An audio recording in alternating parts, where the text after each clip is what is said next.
নির্বাচনে অংশগ্রহণ করে জাতি যদি আমাদেরকে সমর্থন দেয় তাহলে আমরা একটা জাতীয় সরকার গঠন করব এবং সেই জাতীয় সরকার সবাইকে মিলে এই যুগপৎ আন্দোলনে ফ্যাসিস্টের বিরুদ্ধে যারা রাস্তায় লড়েছেন, যারা জেলে গেছেন, যারা জীবনের ঝুঁকি নিয়েছেন, যারা ত্যাগ করেছেন, আমরা সকলে মিলে একটি জাতীয় সরকার করব এবং এই জাতীয় সরকার ৩১ দফা সংস্কার বাস্তবায়ন করবে।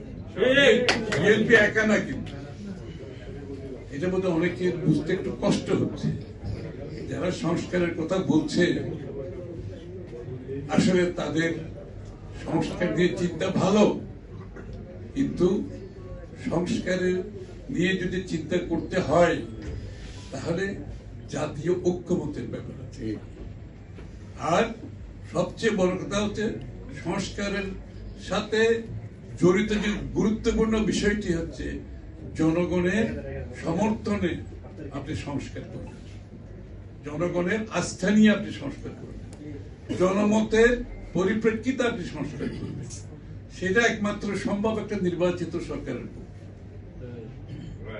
অনির্বাচিত কোন সরকার নিজের চিন্তা ভাবনায়, নিজের ধারণায়, নিজের দর্শনে তারা কোন সংস্কার সেভাবে করার কোন সুযোগ নাই। সংস্কারটা করতে হবে যেই সমস্ত বিষয়ে জাতীয় ঐক্যমত আছে সেগুলো তারা করতে পারে এবং আমাদের বিএনপির পক্ষ থেকে আমাদের কোনো আপত্তিও নেই এই ব্যাপারে। শুধুমাত্র সেই কয়টি সংস্কার যে সংস্কারের মাধ্যমে আমরা গণতান্ত্রিক অর্ডারে দ্রুত ফিরে যেতে পারি এবং সেটি জাতীয় ঐক্যমতের পরিপ্রেক্ষিতে। বাকি সংস্কারের জন্য আপনি দেশের জনগণের কাছে যেতে হবে ভোটের মাধ্যমে। প্রত্যেকটি দল জনগণের কাছে যাবে তাদের নিজস্ব প্রস্তাব নিয়ে, জনগণ সিদ্ধান্ত দেবে, পার্লামেন্ট আগামী সংসদ সেটা সেই সংস্কারগুলো সংসদে পাশ করবে, কোনো সমস্যা তো নেই। কিন্তু জনগণকে বাইরে রেখে যে বয়ান তৈরি করা হচ্ছে সেই বয়ান জাতির কাছে গ্রহণযোগ্য। ওই আমরা স্বাধীনতার পরে শেখ মুজিবুর রহমান সাহেব ওনার একটা বয়ান করেছেন, মানে বাংলাদেশ কিভাবে চলবে ওনার একটা বয়ান ছিল না?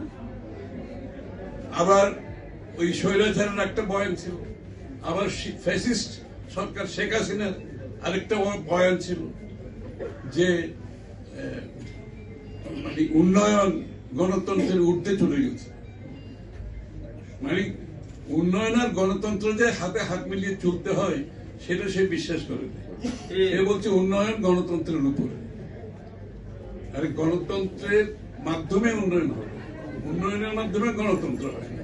এটা ফ্যাসিস্টরা সবসময় এই স্লোগানটা আপনি ব্যবহার করবেন, উন্নয়নের কথা। কিন্তু উন্নয়ন হলে তো ভালো হতো, উন্নয়ন তো হয় না, হয়েছে লুটপাট, হয়েছে বিদেশে 150 বিলিয়ন পাচার হয়েছে, তার কি সহকারী না 200 কোটি টাকার মালিক সে শেখ হাসিনা, কি ড্রাইভার নাকি পিয়ন